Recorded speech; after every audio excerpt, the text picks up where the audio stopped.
اگر آپ بہت ہی زیادہ کمزور نظر آتے ہیں اور اپنے آپ کو صحت مند بنانا چاہتے ہیں، اگر آپ اپنا ویٹ گین کرنا چاہتے ہیں، اپنے مسلز بنانا چاہتے ہیں اور آپ خوبصورت نظر آنا چاہتے ہیں تو یہ ویڈیو دیکھیں۔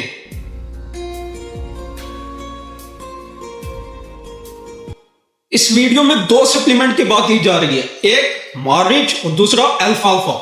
مارچ کیا؟ یہ ڈائٹ سپلیمنٹ ہے جس میں میگنیشیم، کیلشیم، وٹامنز اور زنک شامل ہوتے ہیں۔ یہ کیا کرتا ہے یہ سپلیمنٹ؟ یہ آپ کے جسم کو اضافی کیلوریز اور غذائیت فراہم کرتا ہے۔ اور دوسرا جو ہے الفالفا، وہ کیا کرتا ہے؟ وہ آپ کی بھوک کو بڑھاتا ہے اور آپ کا ڈائجسٹو سسٹم امپروو کرتا ہے۔ اگر آپ یہ سپلیمنٹ استعمال کرتے ہیں تو ایسا نہیں ہوگا کہ آپ کو راتوں رات آپ کا ویٹ گین ہو جائے گا، ٹھیک ہے؟ ایسا نہیں ہوگا۔ اس کے لیے آپ کو اچھی خوراک کا استعمال کرنا ہوگا۔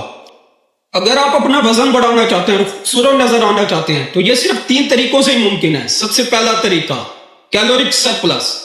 آپ کی باڈی کو دن بھر میں جتنی بھی کیلوریز کی ضرورت ہوتی ہے آپ کو اس سے زیادہ کھانا ہوگا۔ جب آپ کو اضافی غذا جو آپ کے جسم میں جائے گی تو وہ چربی اور گوشت کی شکل میں جمع ہونا شروع ہو جائے گی۔ دوسرا طریقہ، آپ کو اپنی خوراک میں پروٹین کا زیادہ استعمال کرنا ہوگا۔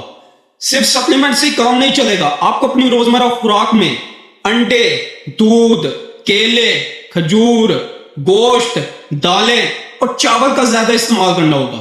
تیسری چیز، آپ کو ایکسرسائز کرنی ہوگی۔ آپ جو بھی غذا کھاتے ہیں وہ جسم میں جا کر چربی بننا شروع ہو جاتی ہے۔ جب آپ ایکسرسائز کرتے ہیں وہ چربی کی بجائے وہ آپ کے پاورفل مسلز میں کنورٹ ہو جاتی ہیں۔ اب ہم بات کرتے ہیں قرآن مجید کی۔ اگر آپ کو بھوک نہیں لگتی اور آپ جو بھی کھانا کھاتے ہیں وہ آپ کے جسم کو نہیں لگتا تو آپ نے کھانا کھانے سے پہلے ایک بار سورۃ قریش پڑھ کر کھانے پر دم کر دینا ہے اور اس کے بعد کھانا کھانا ہے۔ کھانا کھانے کے بعد آپ نے پھر سے ایک بار سورۃ قریش پڑھنی ہے، یعنی کھانا کھانے سے پہلے اور کھانا کھانے کے بعد آپ نے ایک بار سورۃ قریش پڑھنی ہے۔ تو اس سے کیا ہوگا؟ ایک تو آپ کا ہاضمہ بھی بہتر ہوگا اور آپ کو بھوک بھی لگے گی اور آپ کے رزق میں بھی برکت آئے گی۔ دوسری چیز، اگر آپ جسمانی کمزوری دور کرنا چاہتے ہیں اور جسمانی طاقت چاہتے ہیں تو آپ دن میں کسی بھی وقت 111 مرتبہ یا کویو پڑھ کر آپ نے اپنے ہاتھوں پر دم کرنا اور پورے جسم پر اپنے ہاتھ پھیر لینے ہیں۔ تیسری چیز، اگر آپ اپنی غذا میں برکت چاہتے ہیں اور اثر چاہتے ہیں تو آپ صبح اٹھنے کے بعد فجر کی نماز کے بعد یا ناشتے سے پہلے آپ نے 100 مرتبہ یا رزاقو کا ورد کرنا ہے۔ اس سے آپ کی غذا میں بھی برکت ہوگی۔